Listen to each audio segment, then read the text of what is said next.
Hi guys, this is round 2. Our opponent didn't show up for like, I don't know, 8 minutes, so I was afraid that I wouldn't be able to show you semifinals at all, which would mean that we would be heading straight for the finals, which has its advantages, but our opponent showed up and we have a pretty nice hand that's going to look to ramp up into Ruination Worm with some Disciple Beatdown on the way. We are on the draw, so hopefully this isn't too clunky, but we should be fine.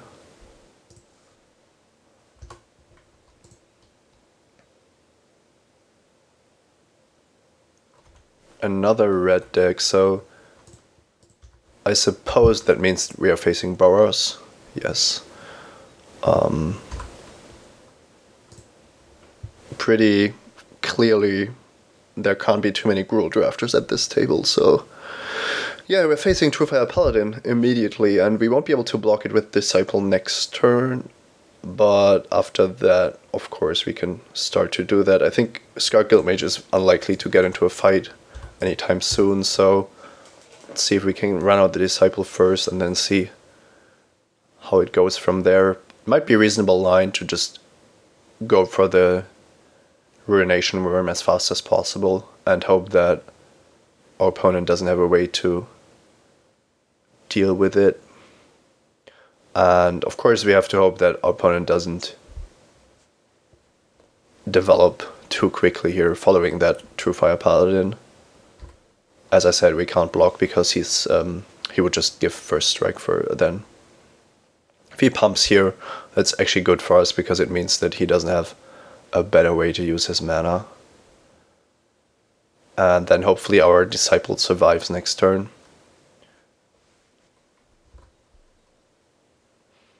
It's also possible that our opponent is going to try to rely on the Paladin to get him here, or maybe get him provide the defense against our creatures. But of course that doesn't really work against Ruination Worm if you don't keep open 6 mana, so let's see how it goes. He also has only 1 plane, so I kind of like how this is going, even though a mugging here is bad. It does mean we are going to take another 2, maybe 4, but there's not much we can do about that. And we have a pit fight, a bit late to the party, but we still have time to get things going. So I think we want to get the Verdant Haven down this turn, although keeping up pit fight has some merits as well. On the other hand, we can only really use it if our opponent does something to interact with us. So I think just putting down, playing the Verdant Haven looks better to me. In the worst case, there is another removal spell waiting for us for the Guildmage, but it does mean that we have more than enough mana on that then. And we can also make a 4/4 next turn to immediately pit fight, but I would rather get the Ruination Worm in play.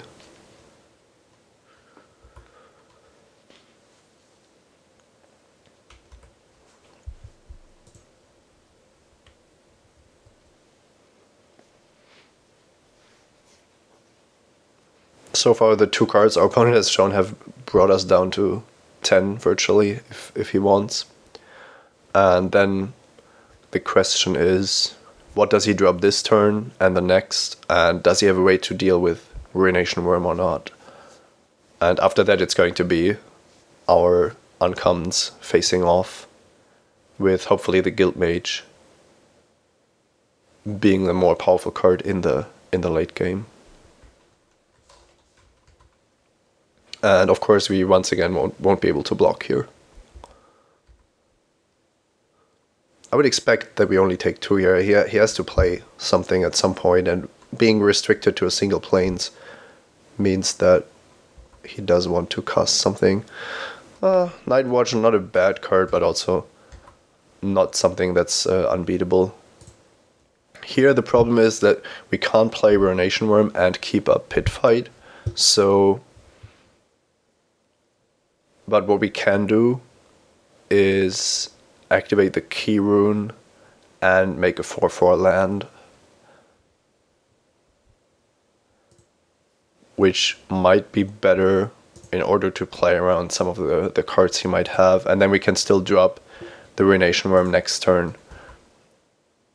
That is a bit more defensive than what I would like, but I also think that it's more likely going to end up in us getting a huge tempo advantage and maybe a spell out of him. And this is the turn where we can still afford to do so.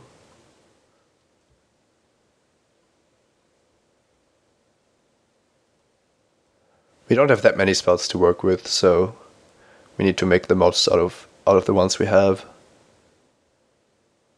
And if he is on something like a Martial Glory, then the 4/4 land is quite good.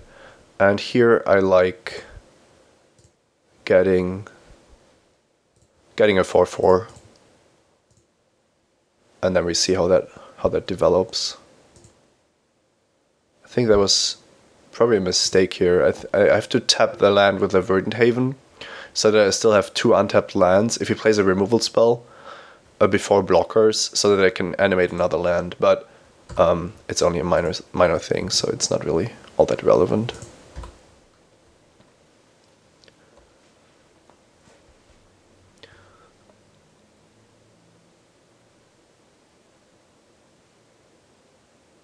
So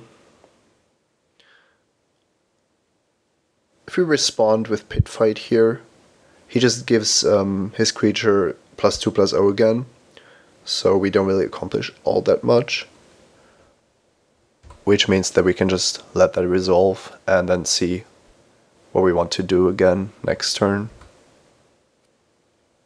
So now we have the option to Pit Fight the mountain with Truefire Paladin, with the mountain of course dying as well, which does mean that we get the Pit Fight out of our hand. Then we have Ruination Worm and Guild Mage still at work. I think that's a fine trade to make here.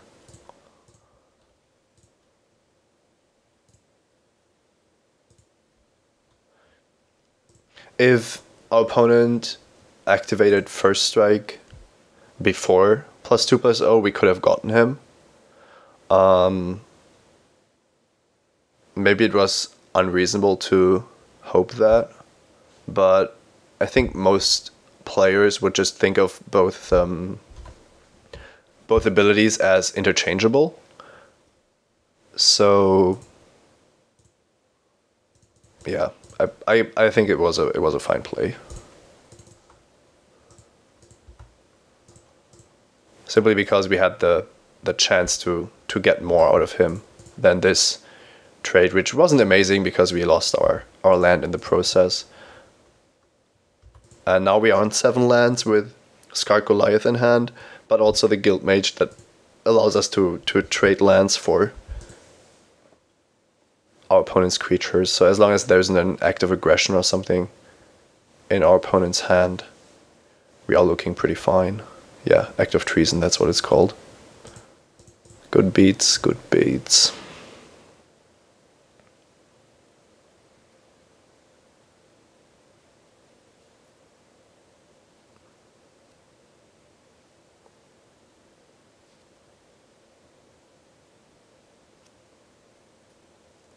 Opponent is thinking quite a bit, so he might have something else as well,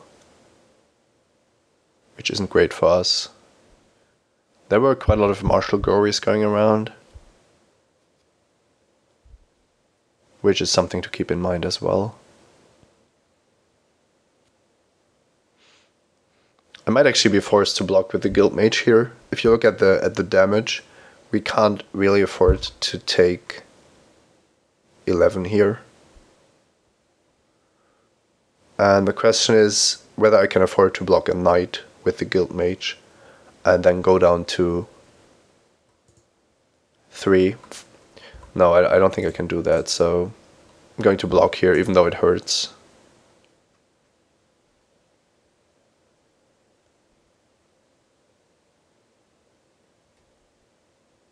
Yeah, we could have sequenced things a little better, maybe. But if we drop the Ruination Worm in the turn where we blocked with a land, then Active Treason is even more brutal, and we have no way to get rid of the True Fire Paladin at that point. And then we might be forced to block with the Guild Mage before we actually have something. So now the question becomes if my large creatures can actually get the job done in time, or if the Knight tokens prove to be a problem. And I almost have to assume that my opponent has a combo trick because he's taking so long to make his decisions here.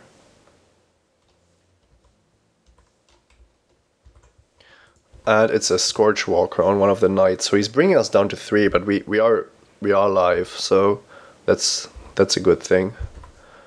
And our opponent might be on Martial Glory still.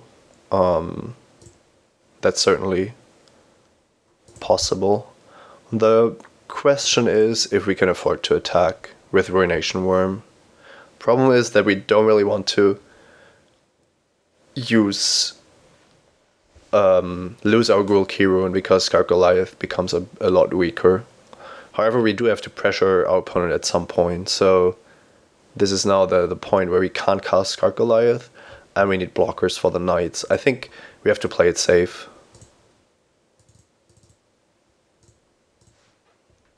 And just wait one more turn. And then we are looking to find a way to pressure our opponent so that we can threaten a 2-turn win. But it looks like our opponent has other plans. Yeah, we are just taking lethal here.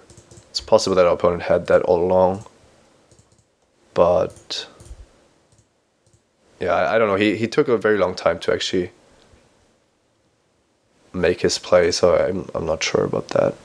Burst of Strength is great if your opponent is trying to mug your creatures. Tower Defense not really good because we haven't seen any flyers, and boarding it in only because we lost to aerial maneuver wouldn't be the right way of going about things. Bomber Core, our opponent has shown few creatures but a lot of spells, and Active Treason, which is really, really good against us. So Active Treason, the card I'm most afraid of when boarding here. So yeah, basically we don't want any of these creatures to get acted, but on the other hand, there isn't that much we can do about it. So overall, we could try to make our deck a little cheaper, but I don't think that we can afford to change the main late game plan significantly. Which goes back to what I said during deck building. We just have to play the deck in the way it's meant to be played. Opponent might also have madcap skills, but sadly we only saw him play very few creatures, and then the remaining cards were spells basically. I would like to probably take out one of the fatties because of Act of Treason, and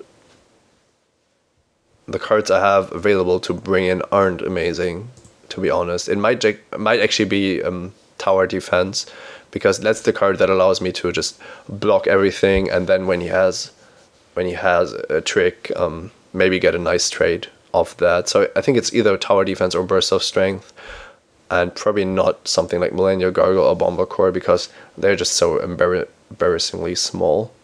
I could also see cutting the Tin Street Market, but that might be a nice way to close out the game. On the other hand, Burst of Strength might just be the better card early on. Yeah, let's just go with the cheaper spells and then try not to lose to Active Treason again. Let's see how that goes. And that's a great hand. Certainly not going to mulligan. We have a great start, of course. And if we draw lands, then we can go with Croc and Ivy Lane. And if not, then we can hopefully find something to do with them. Of course, we do need a third land at some point, but we can't mulligan this hand. We've had Burning Tree Emissary on turn 2 quite a few times now, and I think it has already shown why it's such a good card. Pit Fight, not a great card, but I'm just going to cast the Mugging immediately. I know that our opponent has scary 2-drops other than Syndic of Tithes. For example, the True Fire Paladin, but I'm the aggressor here and I'm going to try to push my advantage. I'm also willing to trade Skark Guildmage here because I don't have a good way to utilize it. If we draw lands, we are doing very fine anyway. So I'm willing to take that trade. Hopefully my opponent doesn't have a land. He does. So now it's off to the races, but we are leading the race by quite a bit. Not all Boros 3-drops actually dominate over my creatures. If we draw lands, we are very fine. And like I said, as long as the draws are castable, everything is fine. It would just be very unfortunate if we had to skip a whole turn. Okay, that's another great draw. So there's no reason to go for Zertar Shrine here because our creatures are on the verge of being dominated by whatever my opponent does. So I'm happy to offer the trade here. And as a side effect, we are devaluing all the combat tricks that our opponent has shown in game 1.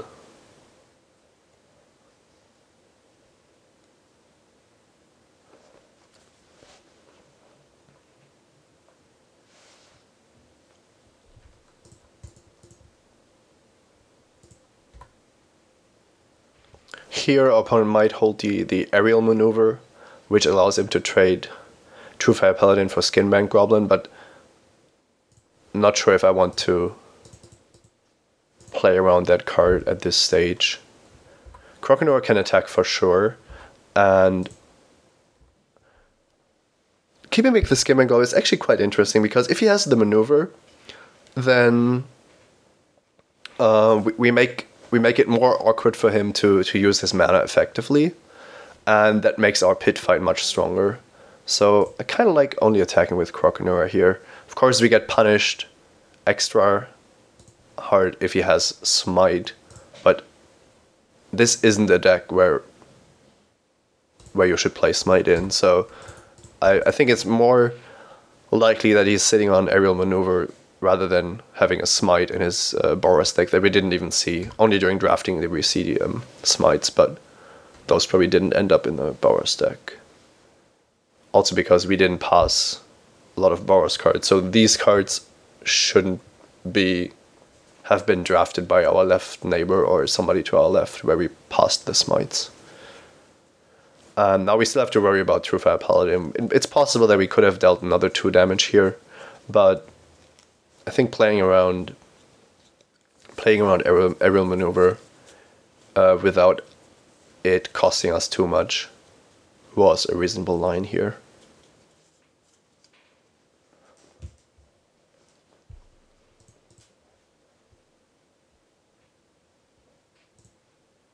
If we draw a land next turn, we have an interesting decision to make. How to go ahead with the Zertar Shrine. And here True Fire Paladin gets Madcap skills, which looks threatening, but it's actually pretty amazing because it's going to force him to do something. And then we can hopefully punish him with Zertar Swine or Pit Fight. Oh, that's also interesting. So that's a bad draw. Doesn't allow us to continue our main plan. So, given that he has an Ember Beast and True Fire Paladin, if we attack with our creatures, then the Ember Beast is actually quite threatening. But if we use the Pit Fight now, then we get in for 4, and he only has the Ember Beast at earliest at the next turn. So we don't get a huge advantage here, which we would have had we drawn a land, but it's still a fine trade, of course. Interestingly, I think we could have won had we drawn the land because of Zertar Shrine plus Pit Fight killing the True Fire Paladin before blockers, and then our opponent would have taken lethal, I believe. Yeah, he would have taken 7 more, so he would have gone down to -1. But that didn't happen, so. This is the point where we have to play against Ember Beast, and the question is, how do we actually do that? And one way to go about things would be to make Croconura large. Problem being that Croconura only grows up to a 4/6. Oh wait, 4/6 is actually great because it protects us from the aerial maneuver that we have been playing around. And I think it's actually fine to drop the Zertar Swine here. Now another play that we could make would be to make the Denizen a 3/4 and then the Croconura a 3/5 and attack with both. That would mean that the Denizen has to chump block or he takes a lot of damage. But I like making the Croc larger a little better. In general, you stack these triggers so that the Denizen resolves last to maximize the evolve. It's just something to keep in mind. Okay, our opponent just goes down to 2. That's interesting. Now all of our creatures are lethal. Okay. Yeah, that worked out. Just a very good start from our side, with Burning Tree Emissary really providing the tempo. With both parties stuck on 2 lands, this is what you want to be doing. So we are facing at least one Madcap skill, so Naturalize isn't out of the question. It does provide a very nice way to deal with Madcap skills. So does Furious Resistance sometimes, but Furious Resistance forces you to have 2 blockers in the first place, and he also has shown some first strike and a lot of tricks on his part, so it's better not to fight him on that axis, but rather on our axis. I like Naturalize enough that I'm probably going to take out Verdant Haven for it. We are on the draw this turn, this game, so this might be a bit too clunky, and we have already trimmed down on the expensive cards in our deck, even though we are still playing with quite a high curve, which we could try to make even lower by playing Millennial Gargoyle rather than Ripscale Predator, giving us another blocker for his Skyjack Legionnaire in that case. However, Millennial Gargoyle is still just not a great card, and we have tower defense and 2 Gruul Charms. I think we should be fine.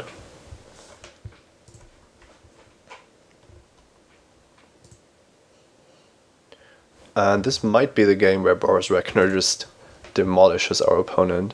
Not going to mulligan this. We have an early mugging and then the insane combination of Reckoner and Pit Fight. So that might actually be very, very good. Burning Tree Emissary, not very good to make 1 green into red. You would need 2 green sources to get 1 red source out of the deal. But I could see just dropping the Emissary and mug here. Yeah, this is turning out beautifully, and the Emissary has really been absolutely outstanding. With the Boros deck facing Boros Reckoner, not much you can do about it. There's an Armor Transport, which doesn't mean that boarding in the Naturalize won't come back to hurt us.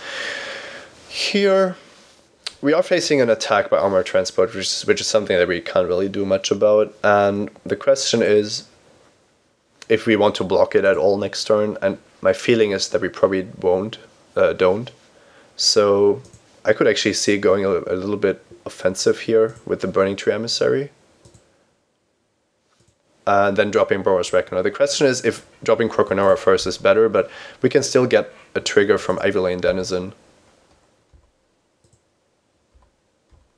So I'm not too worried about that. And I'm just assuming that our opponent won't have an easy time racing Boros Reckoner. So if Foundry Seed Denizen attacks as a 1/1, then we might have to take it, but our opponent can't drop a creature first and then attack with the Denizen. So that's already something that's not going to happen, and the Reckoner just adds more offensive potential, obviously. It also means that Pit Fight becomes live starting next turn. And with the Reckoner, even offensively used Pit Fights are just the absolute blowouts.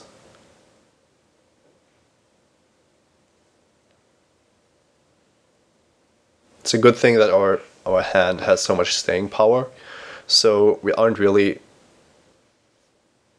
losing if the Reckoner dies here.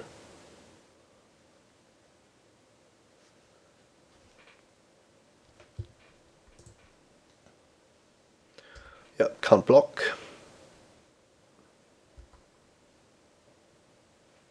And now we have an interesting spot where Armor Transport won't get dealt any damage if we decide to block it. So there's a lot of ways to go about this, and most of them involve Pit Fight. And of course, at the very best, we could just Pit Fight Boros Reckoner and Foundry Seed Denizen and then shoot the 1 damage to Armor Transport. But of course, that's very bad if he has anything else. So at the second level, what we would want to do is Pit Fight Boros Reckoner with Armor Transport and then having another 5 damage to shoot somewhere. Now our hand actually wants us to cast Ivy Lane Denizen first, so that we can then next turn have Croconora and Pit Fight up, which means that Pit Fighting this turn isn't really all that practical. We are on 14, and even with cards like Act of Treason, we aren't losing to their transport immediately. We do give our opponent a much closer game, simply because of cards like Blood Rush, Boros Charm, which we've actually seen in the draft. Of course, there's also insane cards like the Wrecking Ogre, but that's a card that we would just lose to at this point. But I think that's fine. So I'm going to attack here with both of my creatures, going for the most aggressive play. But that also means if my opponent is trying to cast his spells, and we know that he has quite a lot of spells that he wants to utilize, then it would have given me the option to just use my Reckoner. I don't want to lose this game to a simple card like Martial Glory, for example. But of course, I do have to be careful. I'm dead here to a combination of cards like a Scorchwalker plus a Boros Charm, but I don't think that, well, it's just not realistic to play around the cards that you can't really beat anyway. If he has a Boros Charm, then it's just really difficult to win. So Naturalize? No. Naturalize would be good. So now the tables have turned because we have everything that we want at our disposal here. And we can still continue with the aggression to an extent, because now it's very unlikely that we are going to lose to anything, really. My plan now is to trade Boros Reckoner with Armor Transport, with Pit Fight, and then shoot 5 to the other Armor Transport, most likely. Now, what we can do here is actually threaten lethal by attacking for 1 additional damage with Croconaur. I think I'm just going to do that. It does mean that if Boros Reckoner gets blocked, I'm not activating its first strike ability. But if Boros Reckoner gets blocked, things are looking very, very good anyway.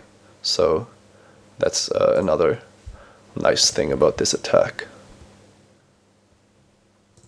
And the reason, of course, being that if Boros Reckoner gets blocked here, then I can just let the damage resolve and then target the other Armor Transport with a trigger. It would kill it, and then our opponent has to have something first.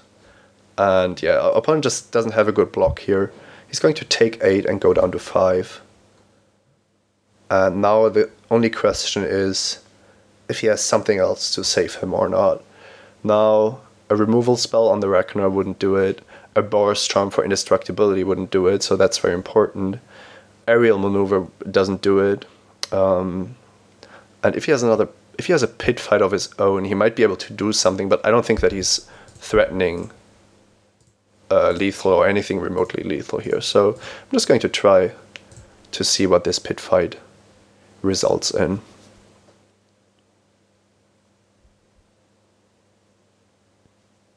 Martial Glory, of course, being ineffective now. It's almost clearly the case that he needs to kill his own Armor Transport in response, or the Boros Reckoner, of course, but that's difficult for a Boros deck. And if he kills it with damage, then we do get to kill the transport anyway. And it looks like we are allowed to shoot 5, so let's see if that resolves. Yeah, cool ending to a nice match. Boros against Gruul. We did manage to win game 2 and 3, and that means we are off to the finals.